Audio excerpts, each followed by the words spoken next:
দেখবেন মমতা ব্যানার্জি ওই যখন রোজা মাস চলে, উপোস রাখে না, রোজা রাখে না, সকাল থেকে গান্ডে পিণ্ডে গেলে আর সন্ধেবেলায় মাথায় সাদা কাপড় পরে হাত সামনে রেখে চোখ বুজে কি বিড়বিড় করে বলে ইনশাআল্লাহ সুবহানাল্লাহ। ও বোঝে না, বাকি লোকও বোঝে না। কি দরকার আপনার? আপনি আপনার মতো কাজ করুন, আপনার ইনশাআল্লাহ সুবহানাল্লাহ করার তো দরকার নেই। আসলে যখন রাজা তার কাজ ঠিকমতো করে না, যখন মন্ত্রী তার কাজ ঠিকমতো করে না, তখন এই ধর্মকে নিয়ে রাজনীতি করতে হয় তাদের।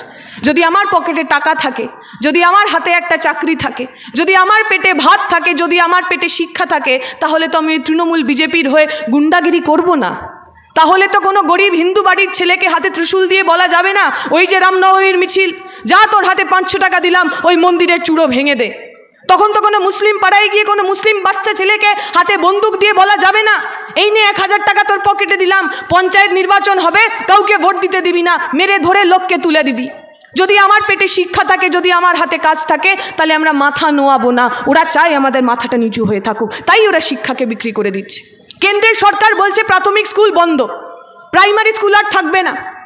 মমতা ব্যানার্জি বিগত কয়েক বছরে 8000 প্রাইমারি স্কুল বন্ধ করে দিয়েছেন। 8000। কারা যায় প্রাইমারি স্কুলে? অমিত শাহর ছেলে যায়, নরেন্দ্র মোদীর ছেলে মেয়ে যায়, আচ্ছা ওনার তো নেই, ছেড়ে দিন। মমতা ব্যানার্জির ভাইপো অভিষেক ব্যানার্জি সেই বাংলা মিডিয়াম স্কুলে যায়, প্রাইমারি স্কুলে যায়, তার নাতনি যায় প্রাইমারি স্কুলে, নাকি তাদের জন্য সব বড় লোকের ইংলিশ মিডিয়াম স্কুল রয়েছে? এই প্রাইমারি স্কুলে আমার আপনার বাড়ির ছেলে মেয়ে যায়। আমি প্রাইমারি স্কুলে পড়েছি, আমার স্কুলের নাম ছিল GSFP 2।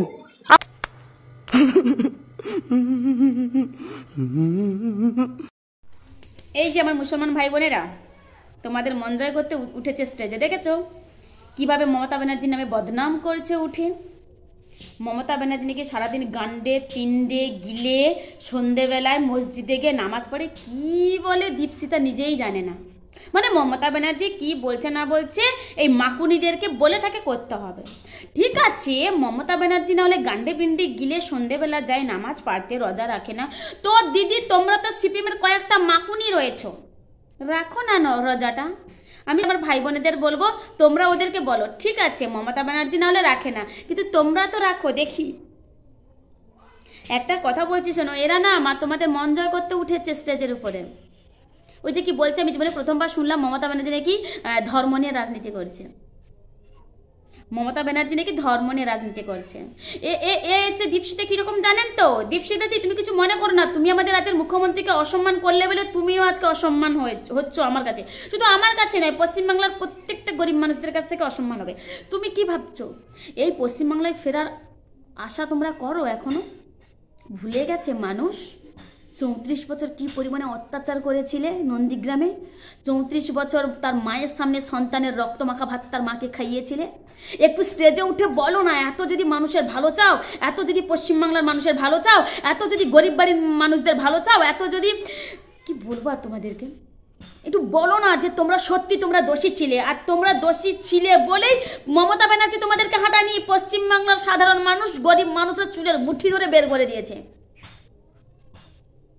আর আশা করো না যে পশ্চিমবাংলায় ফিরবে, এ আশা করো না। না হলে বিজেপি, তোমরা যে বিজেপির সাথে সেটিং করে স্টেজে উঠে মুসলমানদের ভালোবাসা পাওয়ার জন্য এইসব কথাগুলো বলছো, ওরা কি জানে না এটা? কারণ বিজেপি এটা জানে যে ওরা কোনোদিনও মুসলমানের ভোট পাবে না, সেই জন্য বিজেপি তোমাদেরকে লাগিয়েছে যে স্টেজে উঠে মুসলমানদের ভোটটা নেওয়ার জন্য। হিন্দু ভোটের তোমাকে চিন্তা করতে হবে না, তুমি পারলে স্টেজে উঠে হিন্দুদেরকেও গালাগালি করো।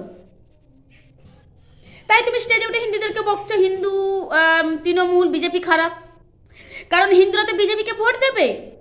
আর মুসলমানের মন জয় তুমি করছো এরকম কারণের জন্য যে তুমি মুসলমানেরা বলবে মমতা ব্যানার্জি উমুক করেছে, মমতা ব্যানার্জি তুমি করছে, দেখবে মুসলমানের অনেক ভোট বাড়বে। তারপর বিজেপি জিতুক, সিপিএম জিতুক, আমরা দুজন মিলে নাচানাচি করব। তুমি কি ভেবেছো মানুষ এটা জানে না? আমি সমস্ত সোশ্যাল মিডিয়ার ভিডিওটা যতজন দেবে সবাইকে বলছি, পুরোটা প্ল্যানিং, পুরোটা চক্রান্ত। না হলে বলো অন্য কোথাও বিজেপি জিতলে এরা নাচানাচি করে? একটা কথা বলছি শুনে রাখো, মমতা ব্যানার্জি কখনো কারোর খারাপ চায় না আর চাইবেও না। আর মমতা ব্যানার্জি যতদিন থাকবে ততদিন তোমরা শান্তিতে থাকবে। ওদেরকে বলো, ওই দীপশিতাকে বলো 34 বছর নন্দীগ্রামে কি অত্যাচার করেছিল দিদি, একটা বার স্টেজে উঠে বলো না যে তোমাদের বুদ্ধদেব ভট্টাচার্য ভুল করেছিল। একটা বার স্টেজে বলো না। তোমরা এত ভালো কাজ করেছো যে 34 বছরে শাসন করে এমন রাজনৈতিক দলকে লাথি মেরে বের করে দিয়েছে পশ্চিমবাংলা থেকে মানুষ। হ্যাঁ, আরে মমতা ব্যানার্জি সন্ধেবেলা যাক বা সকালবেলা যাক, মসজিদে মন্দিরে সব জায়গায় যায়, উনি প্রণামও করতে জানে, উনি নামাজও পড়তে জানে। বলি তোমরা কিটা জানো? হ্যাঁ, আমি সমস্ত জনগণকে বলছি, এ না স্টেজ থেকে নেমে গিয়ে দেখবে বিজেপির সাথে ফোন করে কি বলবে জানেন তো? আপনি চিন্তা করবেন না, হিন্দু ভোট আপনারা পাবেন, কিছু মুসলমান ভোট আমরা পাবো, কারণ মমতা ব্যানার্জিকে খারাপ বানিয়ে দিয়েছে উপরে ওঠে। আরে পাগল, পশ্চিমবাংলার মানুষ জানে, আমার হিন্দু মুসলমান ভাইরা জানে মমতা ব্যানার্জি কি জিনিস।